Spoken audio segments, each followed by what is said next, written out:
Mi suegro me llamó basura inútil delante de toda la familia. Fue una frase pequeña, seca, que rebotó en la vajilla, atravesó la conversación y se quedó pegada a la mesa como una mancha que nadie supo limpiar. Lo dijo sin levantar mucho la voz. No necesitó gritos. Su mirada fue el amplificador, un gesto de desdén que convirtió la habitación en un tribunal improvisado. Hubo risas incómodas, miradas que buscaban un camino para cambiar de tema, y la sensación particular de que, en ese momento, yo me quedé sin defensa porque quien debía defenderme no quiso hacerlo. Me llamo Samuel. Para la familia, para sus chistes y sus cumpleaños, era el yerno callado, el ingeniero aplicado que había sabido mantener la compostura en cenas donde el vino corría, y los elogios se vendían a precios bajos. En mi mundo profesional, sin embargo, la versión de Samuel era otra. Gestor de capital privado, con Berlin Ventures como paraguas de inversiones, encargado de carteras que rondaban los 200 millones en activos bajo gestión. No me gustaba que nadie supiera ambas vidas a la vez. Había aprendido que el anonimato era una herramienta de libertad. No tenías que demostrar nada en reuniones sociales, si lo que realmente contaba estaba en las cuentas bancarias o en los term sheets que hoy firmábamos y mañana discutíamos con abogados. Elena la conocí casi por accidente, en una charla de congreso sobre edición genética.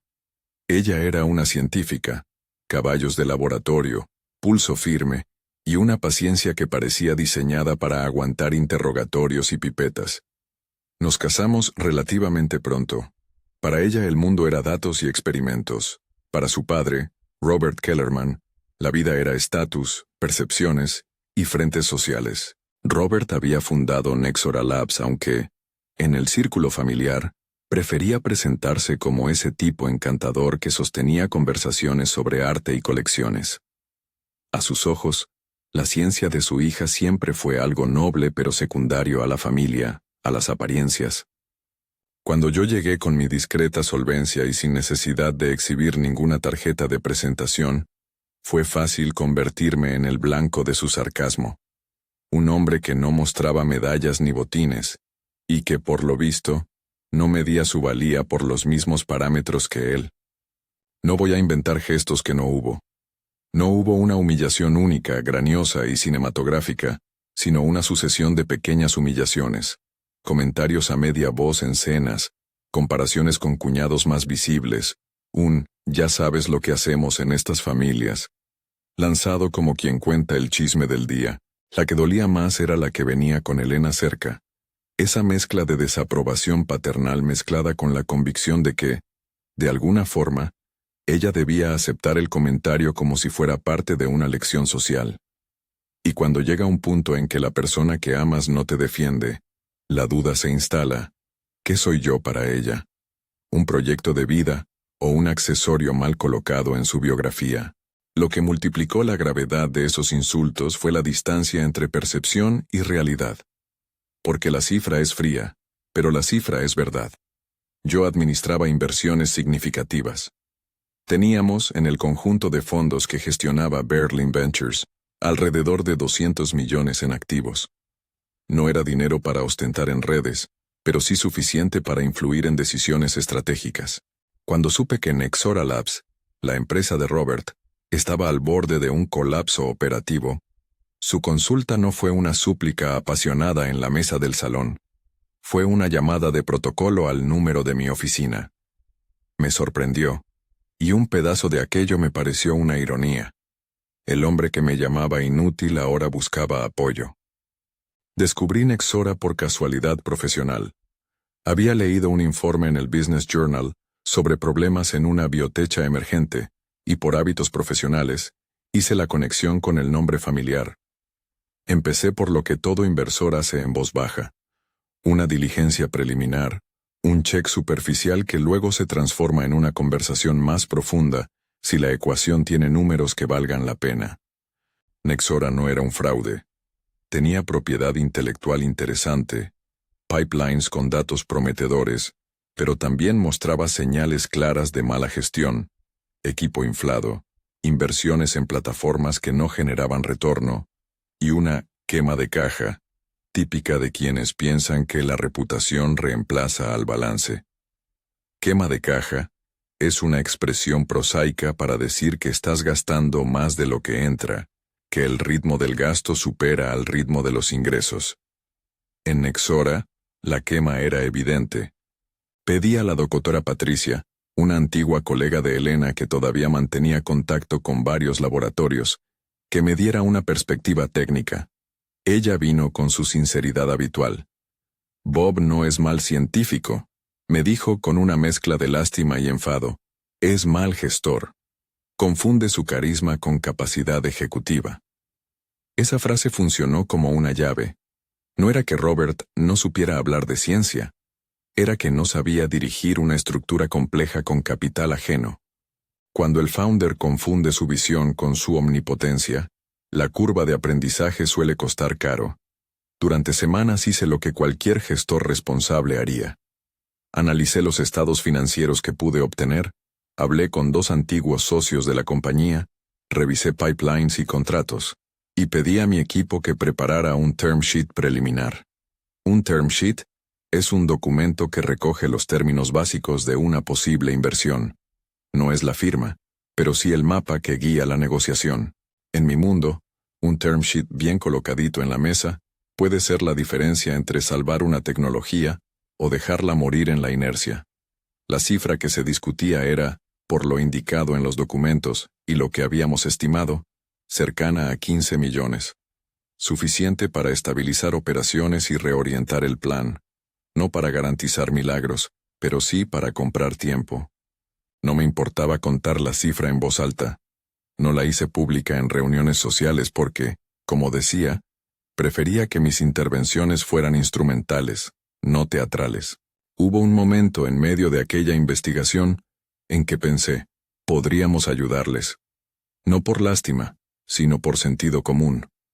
La tecnología tenía valor y podía prosperar con la disciplina adecuada. Y sin embargo, cada vez que nos acercábamos al frente social, la conducta de Robert hacía el resto.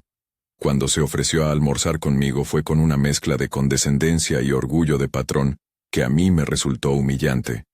Hablaba como quien te concede un favor y no como quien pide auxilio.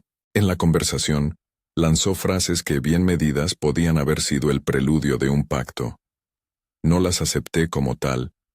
Tenían otra intención, realzar su ego y rebajar mi papel. El punto de quiebre fue una reunión familiar. Uno de esos cumpleaños donde la familia extensa se reúne y las pequeñas venganzas verbales se camuflan con buenos modales. Robert eligió ese evento como escenario. No fue espontáneo, estoy convencido. Su humillación tenía el diseño de quien cree que el dominio social es más eficaz cuando se aplica en público. Lo que dijo, lo dijo en 2 ocasiones, empuñando la claridad de su desprecio. Tu esposa merece algo mejor. No sé cómo la aguanta. Lo dijo mirando a la sala y mirando directamente a mí, y no como una broma, sino como una sentencia que quería repetir. La taza en la que estaba sirviendo té hizo un ruido seco cuando la puso en la mesa. Fue un sonido banal que, sin embargo, quedó como un marcador temporal, antes y después. Dentro de mí hubo varias sensaciones, sorpresa, indignación y una especie de cansancio que ya llevaba tiempo acumulándose. Lo que me dolió más no fue la falta de respeto en sí, sino la corrosión silenciosa que esas palabras hacían en la relación con Elena. Ella reaccionó como siempre, con una sonrisa que no alcanzó sus ojos. No me defendió. Sus palabras posteriores fueron tibias, convencionales. Papá, no seas dramático. Esa tibieza, que puede parecer la reacción de una hija que busca mediar, estuvo a un paso de representar la indiferencia.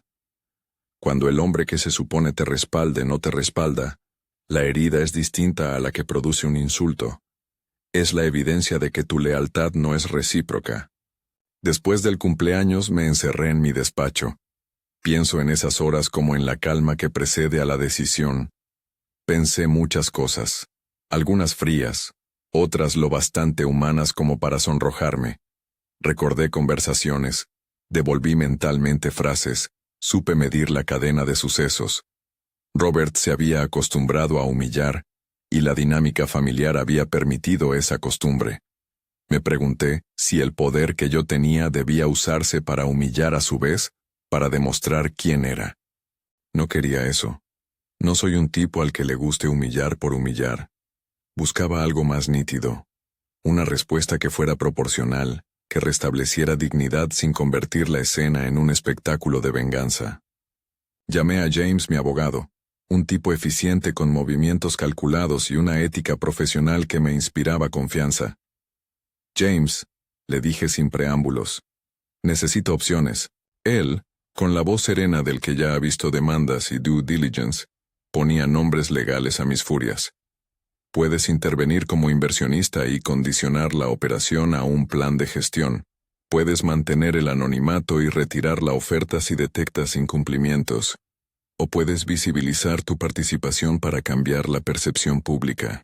La tercera opción sonó en mi cabeza como un posible detonante. Revelar mi identidad ante la familia para que el hombre que me había pisoteado visibilizara su error.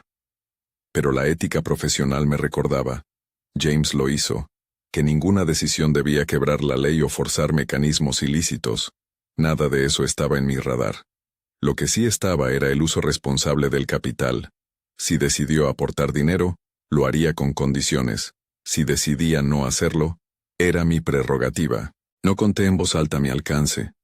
Nadie en la familia sabía que Berlin Ventures estaba observando con interés una compañía de biotecnología. La discreción me permitía maniobrar sin que la indignación personal fuera el motor único de la decisión. Aproveché esa ventaja. Pedí a mi equipo que preparara documentos, una carta de intención con condiciones, un cronograma explícito de uso de fondos, métricas de rendimiento y una cláusula de gobernanza que impusiera cambios en el management. No era sed de poder. Era sentido de responsabilidad. No iba a poner 15 millones si la estructura no iba a cambiar. Hubo conversaciones técnicas con la doctora Patricia y con 2 exdirectivos de Nexora que no estaban dispuestos a hablar en público, pero accedieron a un café y a sus recuerdos. Contaron de decisiones de contratación impulsivas, de proyectos hypeados que consumían recursos sin entregables, de comités inexistentes. Cada testimonio añadía una capa a la evidencia. La empresa tenía valor, pero lo que mataba ese valor era la dirección. La dirección era la persona que me había llamado inútil delante de la familia. Al mismo tiempo que recogía esa evidencia, surgía una contradicción íntima. ¿Era legítimo que yo, ofendido en una cena, condicionase el futuro de una compañía y, por extensión, de sus empleados? Merecía la pregunta hasta el tuétano. Pensé en los trabajadores de Nexora, en los científicos que vivían de su salario y en las familias que dependen de nóminas coherentes. Si tomaba una decisión puramente reactiva, podría tirar abajo puestos de trabajo. Si intervenía para sanear, podría salvar empleos pero a costa de imponerse como una figura que la familia vería como avariciosa. No hay decisiones éticas limpias en el mundo del capital. Todo acto tiene consecuencias que se ramifican. Esa tensión moral, que no se cura con autojustificaciones, fue la que dio forma a mi estrategia. No me gustaría que la gente viera esto como la historia de un tipo que ejecutó un plan maquiavélico solo por orgullo. Fue más una decisión de proporcionalidad. Si yo iba a usar mi influencia, lo haría para reorientar la empresa hacia la disciplina que le faltaba. Si no podía garantizar eso, si la condición era repetir el libreto de arrogancia de Robert, entonces retiraría la oferta y dejaría que los mercados hicieran su trabajo, por crudo que suene. La diferencia entre humillar y hacer justicia por omisión es sutil, pero para mí esencial. Mi objetivo no era destruir a nadie por placer, era permitir que la responsabilidad profesional tuviera su consecuencia natural. La noche en que sentí que tenía la decisión tomada fue otra de esas veladas en las que el reloj parece moverse con lentitud. Elena y yo hablamos por horas. No fue una conversación de reproches retóricos, fue una conversación de exposición. Le conté lo que sabía de la empresa, le expliqué la posición de Berlin Ventures, le hablé de la condición que impondría. Hubo momentos de silencio donde ella procesaba datos como si fueran muestras en un tubo de ensayo, sin dramatismo, con una paciencia científica. Si lo haces, me dijo en un momento. Hazlo por lo que es justo, no por rabia. Sus palabras me atravesaron porque venían de ella, y porque tenía razón. La ira como motor es una energía que quema aquello que pretende salvar. Quise que la suya fuese la brújula, no el fuego. A la mañana siguiente tuve una breve reunión con el equipo operativo de Berlin Ventures. Discutimos escenarios, inversión condicionada, observatorio de gobierno, supervisión de hitos trimestrales. El plan era técnico, y al mismo tiempo, estaba teñido de algo muy humano. Evitar que un hombre que había demostrado incapacidad gerencial siguiera manteniendo el control absoluto sobre un proyecto que necesitaba disciplina. Cuando la conversación se trasladó a cláusulas de gobernanza, todos en la sala mostraron la confusión típica entre lo que es legalmente posible y lo que era políticamente aceptable en un matrimonio y en una familia. Nadie en esa sala podía juzgar la relación íntima que yo tenía con mi suegro. Lo que podíamos hacer era diseñar un instrumento que protegiera la inversión, y de paso, el empleo de la gente que trabajaba en Nexora. Sin embargo, a medida que el documento se fue perfilando, surgió en mi mente la tentación de utilizar la visibilidad como herramienta, aparecer y decir en voz alta lo que habitualmente se discute en contratos y corredores de banca. Ese gesto, revelar que yo era el inversionista que podía o no salvar la empresa, tenía un poder extraeconómico, humillar al que humilla. No lo concebí como un acto estético, lo concebí como una posibilidad. Si así lo hicieras, dijo James en nuestra última llamada, estás dispuesto a las consecuencias sociales, puede reconfigurar a la familia. Fue la forma elegante de decirme que la tensión entre lo profesional y lo personal iba a estallar. La última pieza de información que necesitaba antes de decantarme vino de una llamada de Robert. Fue una llamada extraña, cortés en las formas, pero con un filo duro en el contenido. Me telefoneó como quien llama a un socio que puede darle oxígeno.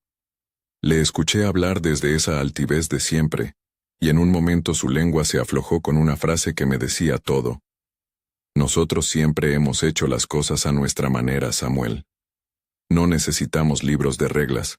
Era su forma de decir que no aceptaría imposiciones. Dije poco. Le ofrecí alternativas técnicas sobre supervisión y gobernanza.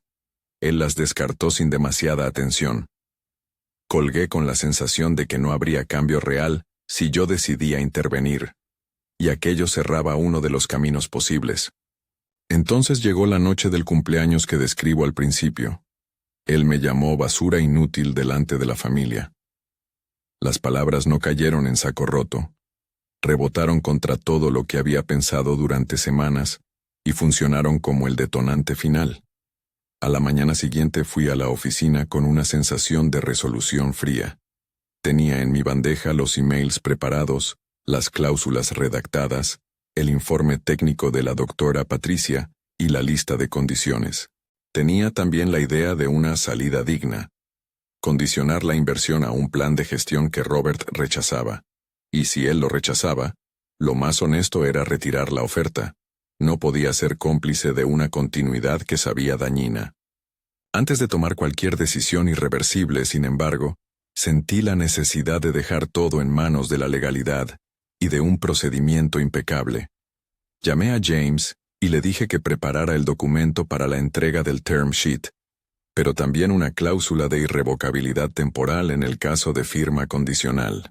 Le pedí que verificara que cada paso estuviera asentado en la normativa, que no fuésemos nosotros quienes ejecutáramos una maniobra pública, sino que la decisión saliera del proceso y de la postura que Robert adoptara. Quiero transparencia, le dije, no teatro. Había, por debajo de esta postura técnica, un impulso de hacer visible lo que hasta entonces había sido secreto, que la persona que se sentaba a la mesa de la familia carecía de la misma competencia que pretendía exhibir. Hacer visible mi identidad como posible salvador no sería un acto de ostentación, sería, pensé, una llamada de atención. No obstante, También sabía que revelar mi identidad podría romper para siempre la relación con Elena, quien siempre defendió una línea de separación entre lo personal y lo profesional. Esa disyuntiva fue la que me mantuvo despierto esa noche. Puede que a este punto alguien espere de mí explicaciones grandilocuentes o una justificación moral sencilla. No la tengo. Hay una verdad incómoda. Tomada en frío, la decisión que se resume en el movimiento de retirar o asignar una inversión es, en esencia, económica. Pero lo que dotó la decisión de urgencia fue el insulto. Un insulto que puso en evidencia una dinámica familiar que yo ya no estaba dispuesto a tolerar. Mi cálculo fue así. Si aportaba capital y no cambiaba la dirección, estaría subvencionando un ego. Si retiraba la oferta, permitiría que la empresa pagara el precio de su mala gestión. En cualquiera de los dos escenarios habría daño humano. La cuestión era cuál resultaba menos injusto a la larga. No voy a negar que hubo una satisfacción del orden de lo simbólico en la posibilidad de revelar mi identidad ante la familia. La idea de que Robert acabara viendo que aquel que llamó basura tenía la llave que podía salvar su empresa era una tentación que, en algún momento, me resultó casi poética. Pero también había otra capa moral. Si elegía la visibilidad como arma, debía estar dispuesto a enfrentar el juicio público de la familia. Y si, a cambio, esa visibilidad servía para imponer gobernanza y profesionalismo, entonces la utilidad superaría la vanidad. En las siguientes horas decidí trazar dos líneas de acción paralelas. Una operativa, que consistía en terminar los documentos técnicos, las condiciones y la carta de intención. Otra, estratégica, que implicaba preparar la comunicación, cómo y cuándo mi identidad saldría a la luz si eso era necesario. No planeé escándalo, planeé claridad. Quería que cualquier paso que diera estuviera defendible ante un auditor externo y explicable ante Elena. Si lo vas a hacer, me dijo ella en una de las últimas conversaciones, hazlo con la cabeza, no con el estómago. Acepté ese consejo aunque sabía que la herida que me produjo la humillación no se curaría con técnicas legales. Fue en ese punto, antes de ejecutar nada, cuando empecé a vislumbrar una posibilidad que cerraba, aún por el momento, como idea. Si la empresa de Robert colapsaba y los activos salían a la venta, Berlin Ventures o una entidad relacionada, no como un gesto de revancha, sino como una operación de reconstrucción empresarial, podría adquirir esos activos y reubicar al equipo en una estructura más disciplinada. No era una solución de venganza, sino una salida profesional que preservara la continuidad científica y empresarial, a la vez que restableciera un liderazgo responsable. Sería una manera de transformar la ruina en repliegue productivo. Esa idea requería pasos posteriores, claro está, y se sostenía en el principio de que el mercado rehace las estructuras. No es el hecho de un solo hombre, sino el resultado de transacciones legítimas. Adaptación narrativa. Opción A. Elección de plausibilidad empresarial. Adquisición de activos y contratación del equipo bajo nueva dirección. Justificación. Ofrece una salida legal y verosímil que explica cómo, eventualmente, yo podría ocupar una posición ejecutiva respecto a Robert sin recurrir a métodos ilícitos. Lo dejé allí, con la idea de compra como plan B y con la posibilidad de intervenir condicionadamente como plan A. En ambos escenarios el núcleo era el mismo: evitar que la arrogancia continuara destruyendo el valor. Y sin embargo, había otra consecuencia que ya se asomaba en mi horizonte íntimo: el riesgo de perder a Elena. Ella, aunque entendía mis razones, no podía soportar la violencia simbólica que implicaba convertir un conflicto privado en una operación pública. Habíamos llegado a un punto en el que el orden de nuestras prioridades empezaba a divergir.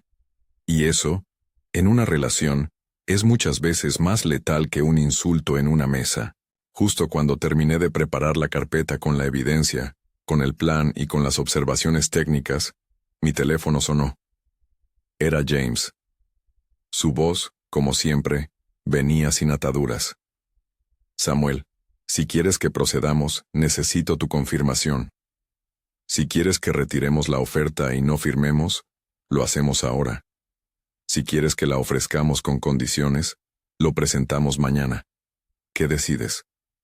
Fue la pregunta que había estado evitando porque, en la respuesta, habría un punto de no retorno. Miré por la ventana del despacho y observé el reflejo de mi figura en el cristal. Un tipo que tenía dinero, herramientas y una decisión que partía de una herida personal. No le respondí de inmediato. La historia, hasta aquí, va marcando los bordes de una decisión que no es simple. En las próximas horas mi elección tendrá efectos que no se circunscriben a la familia. Influirán en empleados de proveedores, en la reputación de una compañía de biotecnología y, por supuesto, en la propia vida conyugal. La noche anterior me encontraba entre la satisfacción de una posible justicia y la angustia de la responsabilidad que esa justicia pueda acarrear. Tenía que decidir si firmaba las condiciones que impondrían la disciplina en Nexora y aceptar la confrontación, o si, por el contrario, me retiraba y dejaba que el mercado, con su crudeza, hiciera el resto. Si quieres saber cómo terminó esto, y por qué ahora soy su jefe, quédate hasta el final y suscríbete. Colgué a James y fui a buscar a Elena. La encontré en el pequeño laboratorio que conservaba en nuestra casa, con las manos manchadas de tinta de pipeta y la mirada serena de siempre. No le dije aún lo que había decidido. Le conté el tablero, las opciones, los riesgos. Ella me escuchó, y a medida que hablaba, percibí en su rostro la mezcla de orgullo profesional y tristeza íntima que siempre la había caracterizado. Comprendía mi lógica sin acompañarla del todo. Dijo poco. No te dejes convertir en quien tanto criticabas. Lo dijo con una tristeza que era la mezcla de advertencia y cariño. Salí de allí con el peso de la decisión todavía en la espalda. Aún no había tomado una decisión pública. Aún no había movido las fichas que derrumbarían o salvarían la empresa de Robert. Pero tenía claro que, si hacía algo, debía ser meticuloso. Si no hacía nada, debía estar dispuesto a mirar las consecuencias, sin alegar inocencia. Había montado los documentos. Había hablado con expertos. Sabía lo que se podía salvar y lo que se iba a perder. Lo que aún no sabía era lo que estaba dispuesto a perder yo. Esa incertidumbre es la que me acompañó la mañana en que, finalmente, pulsé un botón que no es dramático pero sí decisivo. Escribí un correo a James con 2 palabras y una instrucción breve. No puedo contarte aquí todavía cuál fue esa instrucción en su totalidad, porque la historia no termina con mis acciones sino con sus efectos. Lo que sí te puedo decir es que, desde ese momento, la dinámica empezó a moverse rápido. Hay operadores en el fondo que hacen llamadas, hay periodistas que esperan el rumor correcto, y hay abogados que leen cada frase con lupa. Y en medio de todo eso, está la familia. Aún sin saber que una señal irá a reconfigurar el tablero, la verdad es que la sensación de control es frágil. Me he visto algunas noches frente al espejo, preguntándome si aquello que hago me convierte en una persona mejor o peor. He llegado a la conclusión de que la respuesta no es binaria. A veces las decisiones difíciles hacen justicia, otras veces no. A veces, en nombre de la verdad, se producen daños que dejan cicatrices. Si la gente se queda solo con la historia de la humillación y la recuperación final, perderá las zonas grises que componen la vida real. Yo no busco absolución ni venganza sin límite. Busco que, por una vez, la dignidad tenga más peso que el show social. Mientras todo esto se deshilacha y las piezas empiezan a moverse, me preparo para lo que viene. Sé que habrá consecuencias no solo para Robert y para su reputación, sino para la relación con Elena. Sé que habrá titulares y suposiciones. Sé que algunos me llamarán cruel y otros lo verán como una reparación. No he decidido aún si, en el desenlace de todo esto, querré ocupar un rol visible en la nueva estructura empresarial que pueda surgir si los activos de Nexora se venden. Lo que sí sé con certeza es que la noche en que me llamó basura inútil, dejó una marca que no estaba dispuesto a aceptar como destino. Y esa marca ha sido el motor de cada hora de análisis que he gastado desde entonces. La puerta de mi despacho se abre y mi teléfono vibra de nuevo. Es un mensaje breve que cambia el ritmo del día. La prensa ha olido algo, y un periodista del Business Journal pregunta si hay confirmación acerca de un inversor interesado en Nexora. No es una confirmación, es la señal de que el rumor anda suelto. Debo decidir ahora si contesto con la verdad, si miento, o si maniobro con silencio. La línea entre decir y no decir se estrecha hasta volverse filo. El correo a James queda sin respuesta por unos minutos que se me hacen eternos. Afuera, la ciudad sigue. Dentro, mi mundo se reduce a un punto. Una decisión que no es solo profesional, sino vital. Me apoyo en la mesa y pienso en la idea que mencioné antes. La posibilidad de transformar una ruina en una oportunidad legítima para preservar ciencia y empleo, y la veo como un puente que todavía no he cruzado. Si lo cruzara, tendría que aceptar que, de alguna manera, pasaría a tener una jerarquía respecto de aquel que me humilló. Lo que me aterra y me atrae, curiosamente, no es el poder en sí, sino la manera en que ese poder reconfigura las relaciones humanas. No voy a contarte ahora el final de todo esto. Lo que sí te dejaré es la sensación exacta que me acompaña mientras espero la respuesta de James y el siguiente movimiento del tablero. La mezcla de frío cálculo y cansancio emocional, la certeza de que cada acto tiene consecuencias y la duda moral que no desaparece con lo legalmente correcto. La historia, tal como la vivo ahora, está a punto de bifurcarse. El correo está enviado. El periodista ha preguntado. Mi suegro sigue sin saber que su próxima cena familiar podría ser testigo de la revelación que prefiero posponer. Y Elena, a 2 puertas de distancia, prepara su experimento. En ese instante, con la pantalla en negro y la ciudad al otro lado del vidrio, me sostengo la idea de que la dignidad no se exige ni se impone con fuerza bruta. Se restablece con actos que, aunque duros, busquen equilibrar responsabilidad y verdad. Si todo esto termina con que hoy soy su jefe, no será porque quise humillarlo por puro placer. Será porque, en un tablero de decisiones legítimas, escogí no ser cómplice de la incompetencia sostenida por el orgullo. Pero ese desenlace, la compra de activos, la reestructuración, la eventual posición ejecutiva que me ponga por encima de él, es parte de lo que vendrá y de lo que debo narrar con honestidad cuando llegue el momento. Mientras tanto, contesto al mensaje del periodista con una frase neutra. Y espero. Respondí al periodista con una frase neutra y después di la orden. No fue un gesto impulsivo, fue la culminación de semanas de cálculo y de noches en las que mi cabeza pesaba más que mi corazón. Pedí a James que procediera con la retirada formal de la oferta condicionada y, al mismo tiempo, autorizó que, si era necesario, mi identidad como posible inversor quedara registrada en un comunicado. Quería que las cosas se vieran por lo que eran. Una decisión profesional tomada por alguien que había ofrecido una salida y que, al negarse el cambio, optaba por no sostener lo insostenible. La noticia no tardó en tener efecto. El Business Journal publicó un artículo con nombres y sin estridencias. Señalaba la existencia de una oferta condicional, el rechazo a las condiciones de gobernanza y los rumores sobre la fuga de otros socios. Los titulares no eran crueles, eran técnicos. Pero la técnica tiene filo. Los socios externos, apegados a sus propios cálculos de riesgo, comenzaron a retirar su interés. Los correos que recibí en las horas siguientes eran formales y secos. Gestiones de liquidación, peticiones de clarificación sobre condiciones. No hubo dramatismo público al principio, solo un movimiento en cadena propio de mercados que reaccionan a señales de incertidumbre.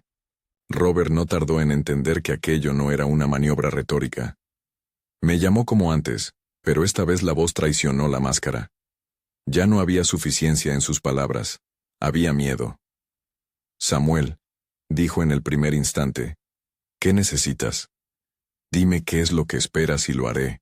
Firmaré lo que haga falta. Su petición olía a desesperación. Su orgullo se había convertido en una mercancía que ofrecía al mejor postor.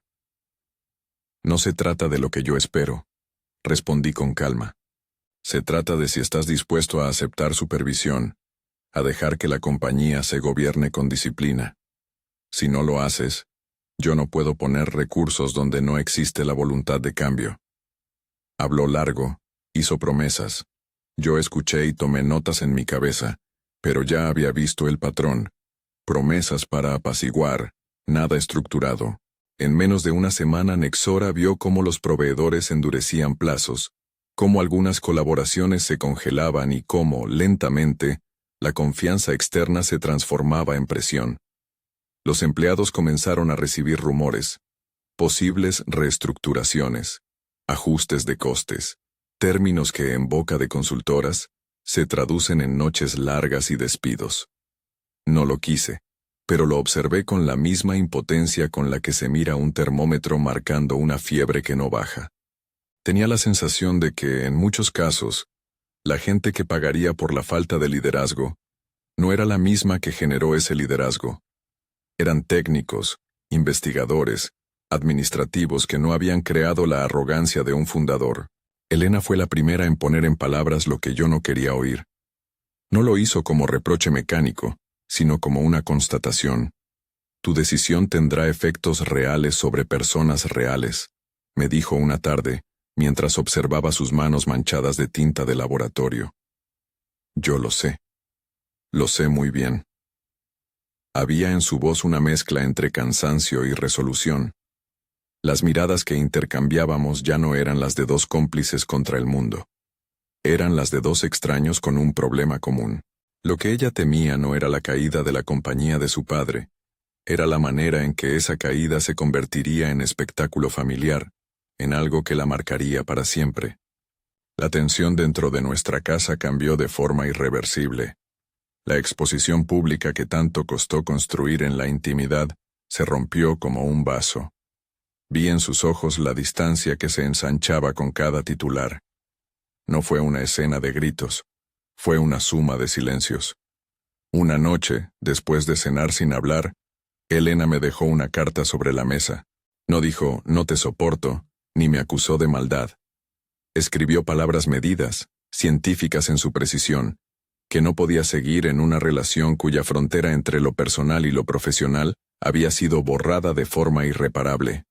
Pidió el divorcio. Fue un golpe seco, no por la sorpresa. Había venido observando el proceso mental en ella, sino por la evidencia de que mi acción, la que yo creía justificable, tenía un precio que no estaba dispuesto a monetizar. Cuando leí esa carta supe que mi cálculo había tenido otra variable que no había querido admitir: el valor de lo íntimo. Ella no me acusó de haber destruido la ciencia de su padre. Me acusó con suavidad de haberla puesto como moneda de cambio. No hubo gritos, solo la firma, una decisión tomada con la paciencia que había definido siempre su carácter.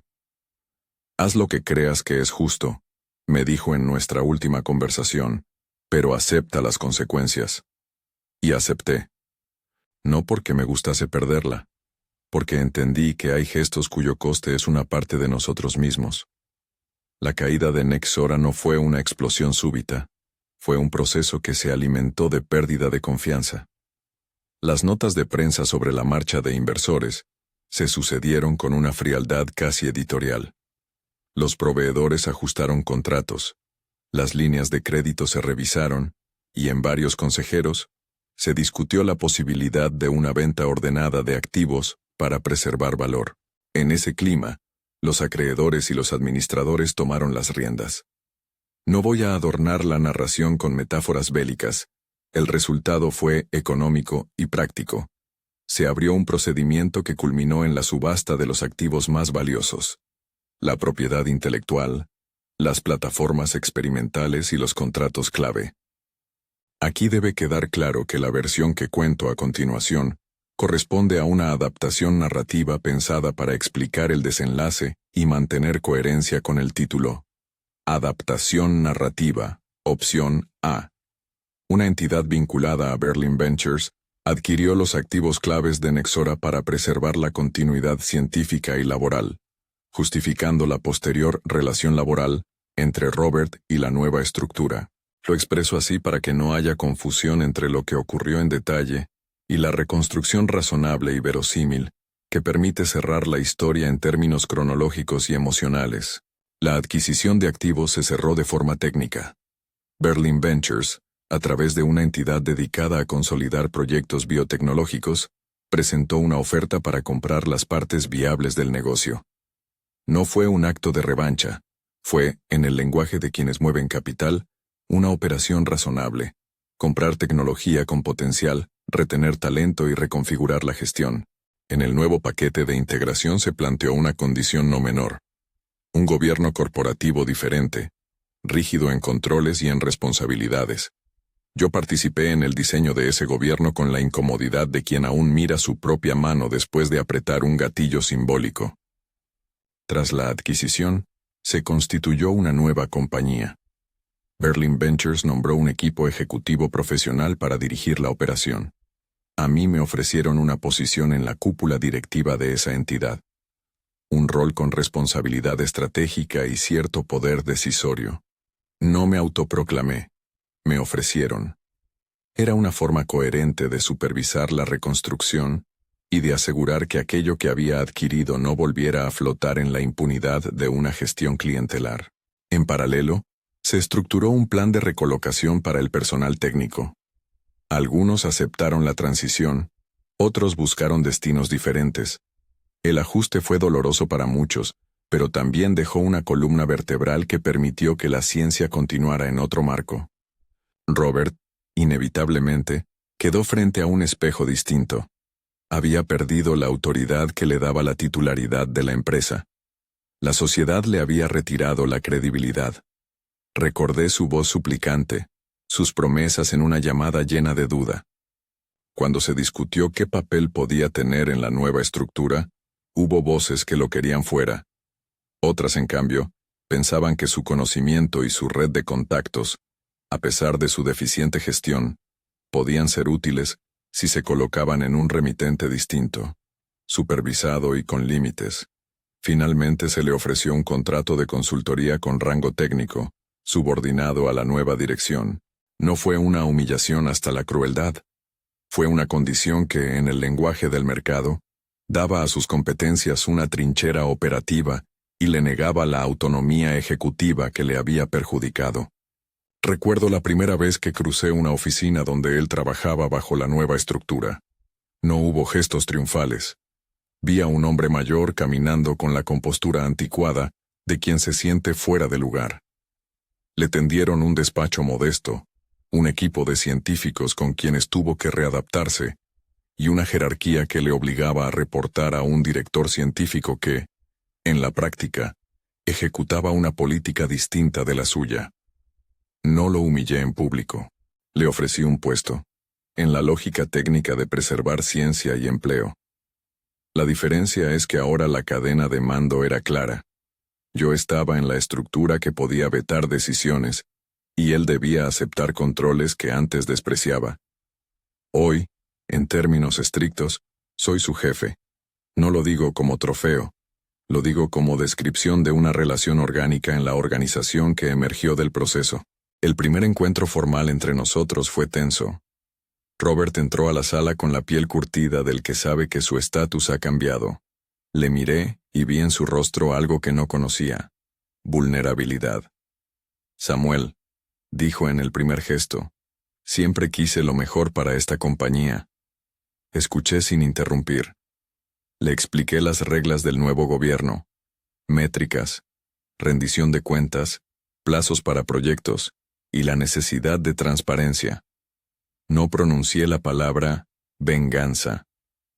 Él, con una voz que pocas veces había mostrado, me agradeció por permitirle continuar, aunque fuera de forma limitada. Fue una escena humana y amarga. Un hombre que aprende tarde la diferencia entre carisma y competencia. Elena, cuando vio la nueva configuración, reaccionó con una mezcla de alivio y distancia. No volvió a rehacer el matrimonio. Su decisión de divorcio fue firme. No era un castigo personal, dijo después en una conversación franca, sino un ajuste de prioridades. No puedo ser pareja de alguien cuya herramienta de conflicto es hacer pública la familia. Nos dijimos adiós con respeto y gratitud por lo bueno que compartimos. Ella encontró, y esto fue uno de los pocos consuelos sinceros, un puesto en un instituto de investigación que valoraba su trabajo por encima de su apellido. Allí reconstruyó su carrera con la serenidad de quien retoma el control sobre su oficio. La vi algunos meses después en un congreso, y su mirada ya no buscaba aprobación familiar. Buscaba resultados y contribuciones científicas. Fue una victoria de la ciencia sobre la teatralidad, y su orgullo profesional era, para mí, una reparación. No quiero que suene sencillo. Con frecuencia me sorprendo pensando en las personas afectadas por todo aquello. Técnicos que perdieron empleo por la reestructuración inevitable, proveedores que vieron contratos cancelados, familias que tuvieron que ajustar su economía. No celebré esas pérdidas. Las vi con la frialdad moral de alguien que sabe que, en ciertas circunstancias, no intervenir significa seguir premiando la incompetencia. Mi decisión no borró los daños, solo reorientó la responsabilidad hacia una nueva estructura que, en mi juicio, tenía más probabilidades de producir valor real. Con el tiempo, la compañía que surgió empezó a funcionar con disciplina. Los proyectos que valían la pena recibieron respaldo y fueron priorizados. Los que no prosperaron fueron cerrados sin sentimentalismos. Fue triste en algunos momentos, reparador en otros. Mi rol en esa etapa fue el de garante. Aseguré que el capital actuara como palanca y no como cortina. Sentí que, en ese lugar, podía ejercer una responsabilidad que iba más allá del ego. Aún así, la pregunta que me acompaña en noches largas es si la dignidad que recuperé justificó la pérdida íntima. No tengo una respuesta limpia. Tengo, en cambio, la certeza de que las decisiones importantes rara vez vienen sin factura. Hubo críticas públicas. Algunos periodistas plantearon la narrativa de la venganza, el yerno que arruinó al suegro. Otros contextualizaron la operación como una reconstrucción empresarial necesaria. En reuniones con socios y con mi equipo jurídico, discutimos comunicación y límites. No busqué escabullir la parte incómoda de la historia. Expliqué mi criterio, admití la dimensión personal, y señalé que la decisión se ancló en pruebas de mala gestión y en la negativa de cambiar la gobernanza. No es excusa, es contexto. Con el paso de los meses, Robert fue trabajando bajo el nuevo esquema.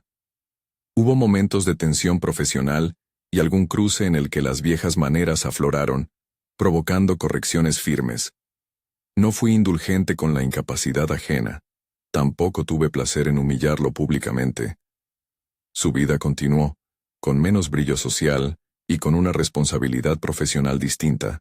A veces me sorprendo pensando en la ironía de la situación.